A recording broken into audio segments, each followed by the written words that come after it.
ನಮಸ್ಕಾರ. ರಿವ್ಯೂ ಚಾನಲ್ಗೆ ಸ್ವಾಗತ. ನಾನು ಸೌಖ್ಯ ಗಾಂವ್ಕರ್. ನರೇಂದ್ರ ಮೋದಿಯವರು ಆಡಿದಂಥ ಮಾತು ದೇಶದಲ್ಲಿ ಎಂಥ ಬದಲಾವಣೆ ತಂದಿದೆ. ನಿಮಗೆ ನೆನಪಿರಬಹುದು, ಮೇ 10ನೇ ತಾರೀಕು 2026 ಜನರು ಕೇಳ್ಕೊಳ್ತಾರೆ ವಿದೇಶದಲ್ಲಿ ಟ್ರಿಪ್ ಮಾಡೋದು ಮತ್ತು ಗೋಲ್ಡ್ ಬೈ ಮಾಡೋದು, ಎಣ್ಣೆ ಬಳಕೆ ಇದನ್ನೆಲ್ಲ ಸ್ವಲ್ಪ ಕಂಟ್ರೋಲ್ ಮಾಡಿ ಅಂತ ಕೇಳ್ತಾರೆ. ಕೇಳ್ತಿದ್ದಂಗೆ ನೀವು ವಿಚಾರಿಸಿರ್ತೀರ, ಗೋಲ್ಡ್ ಶಾಪ್ಗಳಿಗೆ ಹೋಗಿ ಮಾತಾಡಿದಾಗ ದಿಢೀರಂತ ಚಿನ್ನ ಕೊಳ್ಳೋರೇ ಕಡಿಮೆ ಆಗಿಬಿಟ್ರು ಅನ್ನೋದು ಆಶ್ಚರ್ಯಕ್ಕೆ ಕಾರಣ ಆಯಿತು. ದೇಶವ್ಯಾಪಿ ಮೋದಿಯವರ ಮಾತಿಗೆ ಹೆಂಗೆ ಬೆಲೆ ಕೊಡ್ತಾರೆ, ಜನ ಅದನ್ನು ಹೆಂಗೆ ಫಾಲೋ ಮಾಡ್ತಾರೆ. ಕರೋನಾ ಟೈಮಲ್ಲಿ ತಟ್ಟೆ ಬಡೀರಿ, ಕ್ಯಾಂಡಲ್ ಹಚ್ಚಿ ಅಂದರು, ಇವರು ಕುಣಿದ್ರು ಅನ್ನೋ ಟೀಕೆ ಟಿಪ್ಪಣಿ ಕಾರಣ ಆಗಿತ್ತು. ಆದರೆ ಅದು ಸಾಮರಸ್ಯ. ನಾವು ಇಡೀ ದೇಶ ಒಗ್ಗಟ್ಟಿನಲ್ಲಿದ್ದೀವಿ. ದೇಶದ ನಾಯಕ, ಈ ದೇಶವನ್ನು ನೋಡ್ಕೊಳ್ತಿರುವಂಥ ನಾಯಕ ಕರೆ ಕೊಟ್ಟರೆ ಜನ ಸ್ಪಂದಿಸ್ತಾರೆ ಅನ್ನೋದನ್ನು ಇಡೀ ಜಗತ್ತಿಗೆ ತೋರಿಸ್ದಂಗೆ ಆಯಿತು ಬಿಡಿ. ಆದರೆ ಈಗ ನೋಡಿ, ಅಸಲಿ ಆಟ, ಅಸಲಿ ಪಿಕ್ಚರ್ ಇದು ಭಾರತದ್ದು. ನರೇಂದ್ರ ಮೋದಿ ಅವರು ಕರೆ ಕೊಟ್ಟರು, ಭಾರತಕ್ಕೆ ಎಂಥ ಬಲ ಕೊಟ್ಟಿದೆ ಗೊತ್ತಾ. ಅದೇ ಟೈಮಲ್ಲಿ ಪಾಲಿಸಿ ಚೇಂಜು ಆಯಿತು ಒಂದಿಷ್ಟು. ಯಾವ ರೀತಿ, ಈ ಗೋಲ್ಡ್ ಇಂಪೋರ್ಟ್ ಡ್ಯೂಟಿ 6%ಇಂದ 15% ಶಾರ್ಪ್ ಹೈಕ್ ಆಯಿತು. ಫಾರಿನ್ ಎಕ್ಸ್ಚೇಂಜ್ ರಿಸರ್ವು ಭಾರತಕ್ಕೆ ಸಿಕ್ಕಾಪಟ್ಟೆ ಪ್ರೆಷರ್ ಆಯಿತು. ಈ ಕ್ರೂಡ್ ಆಯಿಲ್ ಪ್ರೈಸು, ಮತ್ತೊಂದು ಕಡೆ ಈ ಗೋಲ್ಡು, ಎಲ್ಲನೂ ಒಂಥರ ಉಸಿರು ಕಟ್ಟಿಸೋ ರೀತಿ ಆಗ್ಬಿಡ್ತು ಇಡೀ ಜಗತ್ತಿಗೆ. ಇರೋದ್ರಲ್ಲಿ ಭಾರತ ಮ್ಯಾನೇಜ್ ಮಾಡಿದೆ.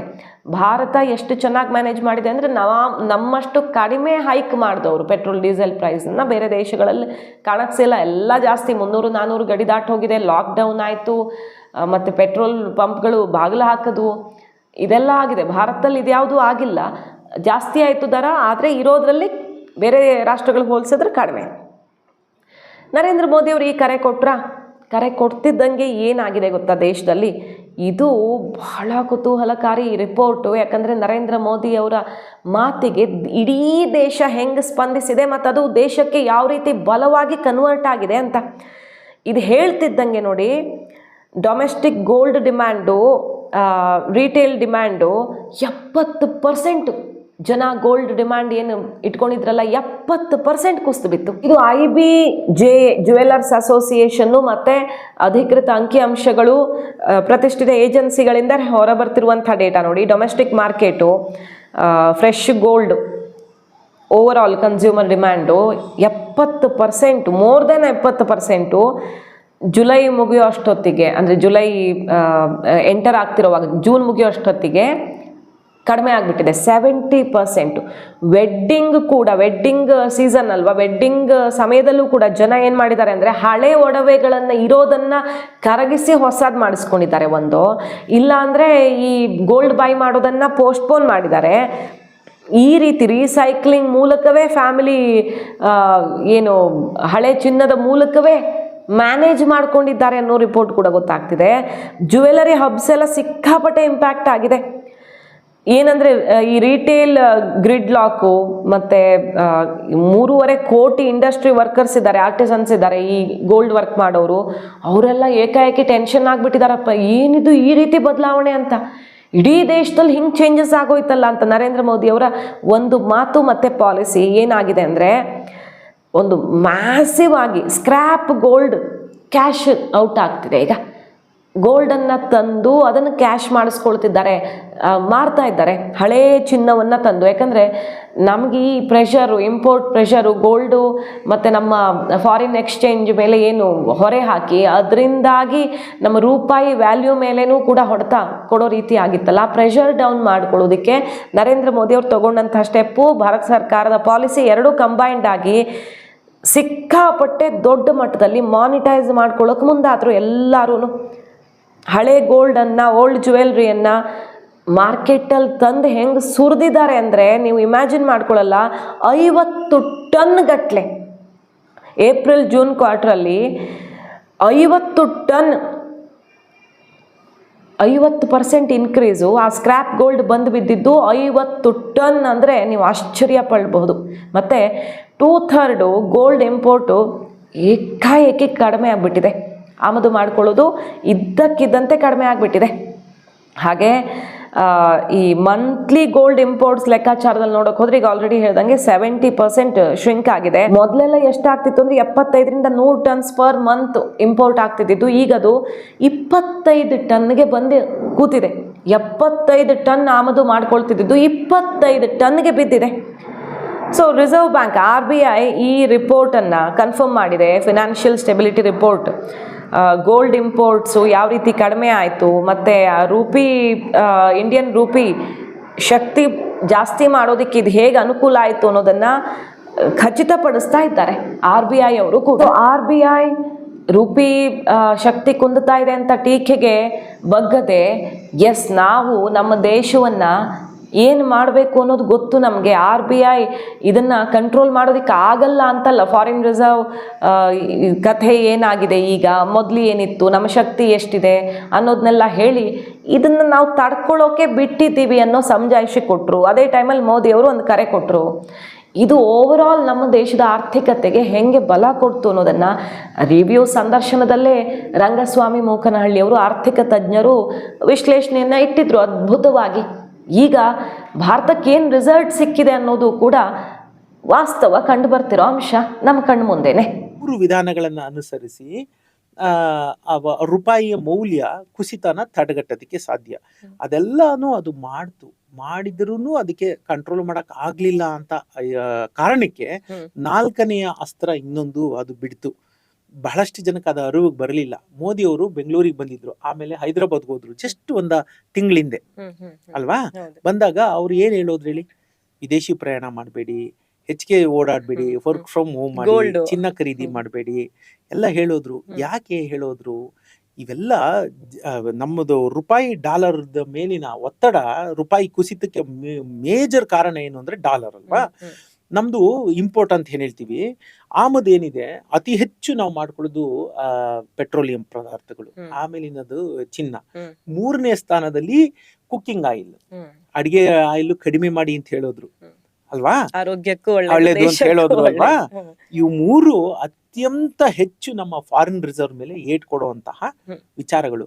ಮೋದಿ ಅವರೇನು ಸುಮ್ನೆ ಬಂದ ಆ ತರ ಹೇಳಿ ಹೋಗ್ಬಿಟ್ರ? ಈಗ ಯಾರೋ ಬರ್ತಾರೆ, ಏಕ್ ಸುಮ್ನೆ ಅದು ಅವತ್ತು ಇಲ್ಲದ ಅವಾಗ ಅಚಾನಕ್ ಆಗಿ ಯಾಕೆ ಹೇಳಿದ್ರು? ಸೊ ಈ 3 ಒಂದು ಏನಿದೆ ಅಂಶಗಳನ್ನ ಮಾಡಿ ಕೂಡ RBI ಇಲ್ಲಿ ಕಂಟ್ರೋಲ್ ಮಾಡಕ್ ಆಗ್ಲಿಲ್ಲ. ಹಾಗಾಗಿ ಅವರು ಕೊನೆಯ ಅಸ್ತ್ರ ಅನ್ನೋ ತರ ಮೋದಿಜಿ ವರ್ಚಸ್ಸನ್ನ ಬಳಸ್ಕೊಂಡು ಒಂದಷ್ಟು ಕಡಿಮೆ ಆಗ್ಬೋದಾ? ನೀವು ನೋಡ್ಬೋದು, ಚಿನ್ನ ಬಹಳಷ್ಟು ಕಡಿಮೆ ಆಯ್ತು. ಚಿನ್ನದ ಖರೀದಿ ತುಂಬಾ 70% ಕಡಿಮೆ ಕೇಳಿದೀನಿ. ಹೌದೌದು, ತುಂಬಾ ತುಂಬಾ ತುಂಬಾ ಕಡಿಮೆ ಆಗಿದೆ. ಹಾಗಾಗಿ ಕೊನೆಯ ಅಸ್ತ್ರ ಅನ್ನೋ ರೀತಿ ಮೋದಿನ ಸೊ ಅವ್ರು ಹೇಳ್ತಾರೆ. ಯಾಕಂದ್ರೆ ಅವ್ರಿಗೆ ಗೊತ್ತು, ನಾನ್ ಮಾಡ್ತಿರೋ ಯಾವ್ದು ಪ್ರಯತ್ನ ಫಲ ಕೊಡ್ತಿಲ್ಲ ಅಂತ ಹೇಗೆ ಹೇಳ್ಕೊಳಕ್ ಸಾಧ್ಯ? ಅದಕ್ಕಾಗಿ ಅವರು ಇಲ್ಲ ನಾವು ಮಾಡ್ತಿಲ್ಲ, ಅದಕ್ಕೆ ಇಮ್ಯುನಿಟಿ ಬೆಳಿಲಿ, ನನ್ ಮಗುಗ್ ಜ್ವರ ಬಂದಿದೆ ಅಂದ್ರೆ ನಾನ್ ಮಾತ್ರೆ ಹಾಕೋದಿಲ್ಲ, ಇಮ್ಯುನಿಟಿ ಬೆಳಿಲಿ. ಯಾವ ತಾಯಿ ಬಿಡ್ತಾಳ ಹಾಗೆ? ಅವ್ರು ಮಾತ್ರೆ ಹಾಕಿದರೆ, ಆದ್ರೆ ಜಗತ್ತಿಗೆ ಬೇರೆ ರೀತಿ ಹೇಳ್ತಾ ಇದ್ರು. ಮೋದಿಜಿನ್ ಬಳಸ್ಕೊಂಡು ಕೊನೆಯ ಅಸ್ತ್ರವಾಗಿ ಅದನ್ನ ಮಾಡಿದ್ರು. ಒಂದಷ್ಟು ತಹಬದಿಗೆ ಬಂತು. ಅಂದ್ರೆ ಜಾಗತಿಕ ಎಕ್ಸ್ಪರ್ಟ್ಗಳು ಅರ್ಥ ಮಾಡ್ಕೊಂಡಿರೋ ರೀತಿ ಅವ್ರು ಏನ್ ಹೇಳ್ತಾರೆ ಗೊತ್ತಾ, ಬ್ರೆಮರ್, ಭಾರತಕ್ಕೆ ಇನ್ನೂ ದಶಕಗಳಿಗಾಗುವಷ್ಟು ಸ್ಟೆಬಿಲಿಟಿಯನ್ನು ನರೇಂದ್ರ ಮೋದಿ ಅವರು ಕೊಟ್ಟಿದ್ದಾರೆ. ಬಟ್ ಅವ್ರ ಬೆಲೆ ಬಹಳಷ್ಟು ಜನಕ್ಕೆ ಗೊತ್ತಿಲ್ಲ, ಕೆಲವ್ರಿಗೆ ಮಾತ್ರ ಗೊತ್ತು. ಅವರಿಗೆ ದೇಶದ ಒಳಗಡೆ ಅವರ ಹೋಮಲ್ಲೇ ಎನಿಮಿಗಳಿದ್ದಾರೆ, ಅಂದರೆ ಅವರ ದೇಶದಲ್ಲೇ ಬಹಳಷ್ಟು ಎನಿಮಿಗಳಿದ್ದಾರೆ ಅನ್ನೋದನ್ನು ವಿವರಿಸ್ತಾ ಹೋಗ್ತಾರೆ ಬ್ರೆಮರ್.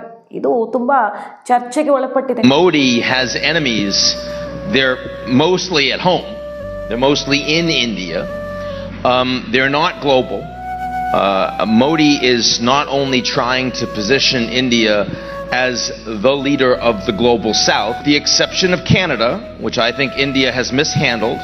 ಇನ್ನು ಇಂಡೋನೇಷ್ಯಾಗೆ ಹೋಗಿದ್ದಾರಲ್ಲ ನರೇಂದ್ರ ಮೋದಿ ಅವರು, ಜಕಾರ್ತಾದಲ್ಲಿ ನೋಡಿ PM ಮೋದಿ ಅವರನ್ನು ಯಾವ ರೀತಿ ಇಂಡೋನೇಷ್ಯಾ ಪ್ರೆಸಿಡೆಂಟ್ ಹೊಗಳ್ತಾರೆ ಅಂತ. ಹೊಗಳೋದು ಅಂದರೆ ಸುಮ್ಮನೆ ಹೊಗಳೋದಲ್ಲ, ನಾನು ಇವರನ್ನು ಹೇಗೆ ಫಾಲೋ ಮಾಡ್ತೀನಿ ಮತ್ತು ಹಲವಾರು ಪ್ರೋಗ್ರಾಮ್ಗಳನ್ನು ಕಾಪಿ ಮಾಡಿದ್ದೀನಿ. I don't mind admitting, because ಅದರಿಂದ ಯಶಸ್ವಿ ಆದರೆ ನಾವು ಎಷ್ಟೋ ಜನಕ್ಕೆ ಅನುಕೂಲ ಆಗುತ್ತಲ್ವ.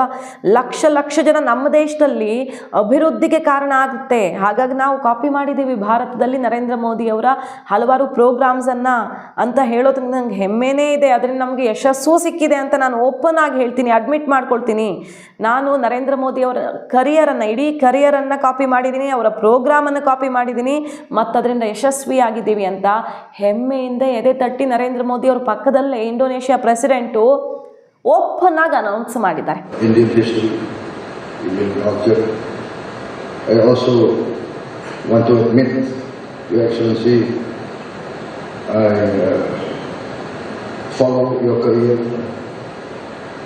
and I copy many of your programs. I don't mind admitting, because if it succeeds for hundreds of million people with the same background as Indonesia, the same problems, we are nearly the same. We have the same problems of. ಇಂಡೋನೇಷ್ಯಾಗೆ ಹೋಗಿದ್ದಾರಲ್ಲ ನರೇಂದ್ರ ಮೋದಿ ಅವರು, ಎಷ್ಟು ದೊಡ್ಡ project plan ಆಗ್ತಿದೆ ಗೊತ್ತಾ? ವಿಶೇಷವಾಗಿ ಈ ಸಲ ಗಮನ ಸೆಳೆತಿರೋದು ಈ ಪೋರ್ಟ್ನ ಸುತ್ತ ಬೇರೆ ಬೇರೆ ಜಲಸಂಧಿಗಳು, ಕೆಲವೊಮ್ಮೆ ಬೇರೆ ದೇಶಗಳಿಂದ ನಮ್ಮ ಹಡಗುಗಳು ಹಾದು ಬರೋದು ಎಷ್ಟು ಕಷ್ಟ, ಮತ್ತು ಬೇರೆಯವ್ರ ಮೇಲಿನ ಡಿಪೆಂಡೆನ್ಸಿ ಯಾವುದೇ ದೇಶಕ್ಕೆ ಎಷ್ಟು ಕಾಸ್ಟ್ಲಿ ಆಗುತ್ತೆ ಎಮರ್ಜೆನ್ಸಿ ಸಿಚುವೇಷನಲ್ಲಿ ಏನೋ ತುಂಬ ಚೆನ್ನಾಗಿ ಅರ್ಥ ಆಗಿದೆ ಅಲ್ವಾ. ಈಗೊಂದು ಮೇಜರ್ ಪ್ರಾಜೆಕ್ಟ್ ಇದು. ಹಳೆ ಕಾಲದಿಂದ ಸುಮಾರು ನರೇಂದ್ರ ಮೋದಿ ಅವರು ಬಂದಾಗಿಂದನೂ ಚರ್ಚೆ ಆಗ್ತಿದ್ದಿದ್ದೆ, ಈಗದು ವಾಸ್ತವ ಆಗ್ತಿದೆ. ಇಂಡೋನೇಷ್ಯಾ ಜೊತೆ ಸೇರಿಕೊಂಡು ಸಬಾಂಗ್ ಇನಿಷಿಯೇಟಿವ್, ಇಂಡಿಯಾ ಮತ್ತು ಇಂಡೋನೇಷ್ಯಾ ಸೇರಿಕೊಂಡು ಸಬಾಂಗ್ ಇನಿಷಿಯೇಟಿವನ್ನು ತಗೊಳ್ತಾ ಇರೋದು. ಈ ಮೂಲಕ ವಿವಿಧ ರಾಷ್ಟ್ರಗಳ ಮೇಲೆ ಏನು ನಮ್ಮ ಡಿಪೆಂಡೆನ್ಸಿ ಇತ್ತಲ್ಲ ಅದನ್ನು ಕಡಿಮೆ ಮಾಡೋದಕ್ಕೆ ಸಬಾಂಗ್ ಪೋರ್ಟ್ ಪ್ರಾಜೆಕ್ಟು ಹೆಲ್ಪ್ ಮಾಡುತ್ತೆ. ಸ್ಟ್ರೇಟ್ ಆಫ್ ಹಾರ್ಮೋಸ್ ಇರಬಹುದು, ಮತ್ತು ಮಲಾಕ್ಕಾ ಇರಬಹುದು, ಇದೆಲ್ಲ ಚೋಕ್ ಪಾಯಿಂಟ್ಸ್ ಆಗಿ ಕನ್ವರ್ಟ್ ಆಗುತ್ತಲ್ವ. ಇದನ್ನು ಓವರ್ಲುಕ್ ಮಾಡೋ ರೀತಿಯಲ್ಲಿ ಭಾರತ ಈಗ ಈ ಒಂದು ಪಾಯಿಂಟನ್ನು ಪ್ಲ್ಯಾನ್ ಮಾಡಿದೆ. ಬ್ಯುಸಿಯೆಸ್ಟ್ ಪಾಯಿಂಟ್ಗಳು ಕೆಲವೊಂದಿಲ್ಲ, ಅದು ಬ್ಲಾಕ್ ಆಗಿಬಿಟ್ರೆ ಜಗತ್ತೇ ಕಂಗಾಲಾಗುತ್ತೆ. ಅಂತಹ ಪಾಯಿಂಟ್ಗಳಿಗೆ ಟಕ್ಕರ್ ಕೊಡೋ ರೀತಿಯಲ್ಲಿ ಸಬಾಂಗ್ ಪ್ರಾಜೆಕ್ಟನ್ನು ಕೈಗೆತ್ಕೊಳ್ತಿದ್ದಾರೆ. ಇದು ಜಿಯೋಪಾಲಿಟಿಕಲಿ ಭಾರತಕ್ಕೆ ಅತಿ ದೊಡ್ಡ ಯಶಸ್ವಿಯನ್ನು ಕೊಡುವಂಥ ಪ್ರಾಜೆಕ್ಟ್ ಆಗಿದೆ. ನಾವು ಸಿಂಗಪೂರ್ ಮೇಲಾಗಲಿ ವಿವಿಧ ದೇಶಗಳ ಮೇಲೆ ಏನು ಅವಲಂಬನೆ ಇಟ್ಕೊಂಡಿದ್ದೀವಲ್ಲ ಅದನ್ನು ರೆಡ್ಯೂಸ್ ಮಾಡುತ್ತೆ. ಇಂಡೋ ಪೆಸಿಫಿಕ್ ಮತ್ತು ಸ್ಟ್ರಾಟಜಿಕ್ ಒಂದು ಹೋಲ್ಡನ್ನು ಕೊಡೋದಕ್ಕೆ ಭಾರತಕ್ಕೆ ಬ್ಯುಸಿಯೆಸ್ಟ್ ಶಿಪ್ಪಿಂಗ್ ಲೇನ್ಸಲ್ಲಿ ಅನುಕೂಲ ಮಾಡಿಕೊಡುತ್ತೆ. ಸೊ ಅಂಥದ್ದೊಂದು ಪ್ರಾಜೆಕ್ಟು ಈಗ ನರೇಂದ್ರ ಮೋದಿ ಅವರು ಕೈಗೆತ್ಕೊಂಡಿರೋದು ಇಂಡೋನೇಷ್ಯಾದ ಟ್ರಿಪ್ಪಲ್ಲಿ. ಹಾಗೆ ಯುರೋಪ್ ಟ್ರಿಪ್ಪು, ಬೇಸಿಗೆ ರಜಾ, ನರೇಂದ್ರ ಮೋದಿ ಅವರು ಭರ್ಜರಿ ಟ್ರಿಪ್ ಹೊಡಿತಿದ್ದಾರೆ. ಆ ಕಡೆ ಇಲ್ಲಿ ಮೆಲೋನಿಗೆ ಚಾಕ್ಲೇಟ್ ಕೊಟ್ಟು ಬಂದರು, ಇದಷ್ಟೇ ಚರ್ಚೆ ಆಯ್ತಲ್ಲ. ನರೇಂದ್ರ ಮೋದಿಯವರ ಈ ಯುರೋಪ್ ಪ್ರವಾಸದ ಮೂಲಕ ಏನಾಗಿದೆ ಅನ್ನೋದನ್ನು ನೋಡೋಣ. ಈಗ ಭಾರತ ಅಫಿಷಿಯಲಿ ಶುರು ಮಾಡಿದೆ ಸೆಮಿಕಂಡಕ್ಟರ್ ಚಿಪ್ಪನ್ನು ಅಮೆರಿಕಾ, ಯುರೋಪ್, ಜಪಾನ್ಗೆ ಎಕ್ಸ್ಪೋರ್ಟ್ ಮಾಡೋದಕ್ಕೆ. ಸೊ ಈ CG ಸೆಮಿ OSAT ಪ್ಲ್ಯಾಂಟಲ್ಲಿ ಗುಜರಾತಲ್ಲಿ ತಯಾರಾಗುವಂಥ ಸೆಮಿಕಂಡಕ್ಟರ್ ಚಿಪ್ ಈಗ ಅಫಿಷಿಯಲಿ ಎಕ್ಸ್ಪೋರ್ಟ್ ಆಗೋಕ್ಕೆ ಶುರುವಾಗಿದೆ. ನಾವು ಸೆಮಿಕಂಡಕ್ಟರಲ್ಲಿ ಲೀಡಿಂಗ್ ನೇಷನ್ ಆಗೋದಕ್ಕೆ ದೂರ ಇಲ್ಲ ಕಾಲ. ಯಾಕೆ ನರೇಂದ್ರ ಮೋದಿ ಅವರು ಪದೇ ಪದೇ ವಿದೇಶ ಪ್ರವಾಸ ಮಾಡ್ತಾರೆ ಅನ್ನೋದರ ಉತ್ತರ ಒಂದೊಂದೇ ಸಿಗ್ತಾ ಹೋಗುತ್ತೆ ಕೆಲವೇ ದಿನಗಳಲ್ಲಿ. ಆದರೆ ಅಲ್ಲಿ ತನಕನೇ ಟೀಕೆ ಟಿಪ್ಪಣಿ ಮಾಡುವಂಥವ್ರಿಗೆ ಈಗ ಆ್ಯಕ್ಯುರೇಟ್ ಆಗಿ ಉತ್ತರ, ದಾಖಲೆ, ಸಾಕ್ಷಿ ಎಲ್ಲ ಸಿಗ್ತಾ ಇದೆಯಲ್ಲ ಅಂತ ಕಮಲಪಡೆ ತಿರುಗಿಸಿ ಕೊಡ್ತಾ ಇದೆ ಕಾಲೆಳೆದವ್ರಿಗೆ. ಸೊ ಈ ದೇಶದಲ್ಲಿ ನರೇಂದ್ರ ಮೋದಿ ಅವ್ರ ಮೇಲೆ ನಂಬಿಕೆ ಹೇಗಿದೆ ಅನ್ನೋದು ಒಂದು ಕಡೆ ಎಲೆಕ್ಷನಲ್ಲಿ ಸಾಬೀತಾಗ್ತಾ ಇದೆ. ಮತ್ತೊಂದು ಕಡೆ ಈ ರೀತಿ ಇಂಥದ್ದೆಲ್ಲ ಏನಾದರೂ ಒಂದು ಕರೆ ಕೊಟ್ಟಾಗ ಎಂಥ ರೆಸ್ಪಾನ್ಸ್ ಬರುತ್ತೆ. ಇಡೀ ದೇಶದಲ್ಲಿ ಬದಲಾವಣೆ ಮಾಡ್ಕೊಳ್ಳೋದು, ಇಷ್ಟು ದೊಡ್ಡ ಒಂದು ಖಂಡ, ಒಂದು ಕಾಂಟಿನೆಂಟ್ ಸೈಜ್ ದೇಶದಲ್ಲಿ ಇಂಥ ಬದಲಾವಣೆ ಜನ ಮಾಡ್ಕೊಳ್ತಾರೆ ಅಂದರೆ ದೇಶದ ನಾಯಕನ ಮೇಲೆ ಎಷ್ಟು ನಂಬಿಕೆ ಇರಬೇಡ ಅಲ್ವಾ. ಮಾಹಿತಿ ಇಷ್ಟ ಆಗಿದ್ರೆ ಮಿಸ್ ಮಾಡ್ತಾರೆ ನಮ್ಮ ಚಾನಲ್ನ ಸಬ್ಸ್ಕ್ರೈಬ್ ಮಾಡಿ, ನಿಮ್ಮ ಅಭಿಪ್ರಾಯ ಕಮೆಂಟ್ ಮಾಡಿ ತಿಳಿಸಿ. Thank you.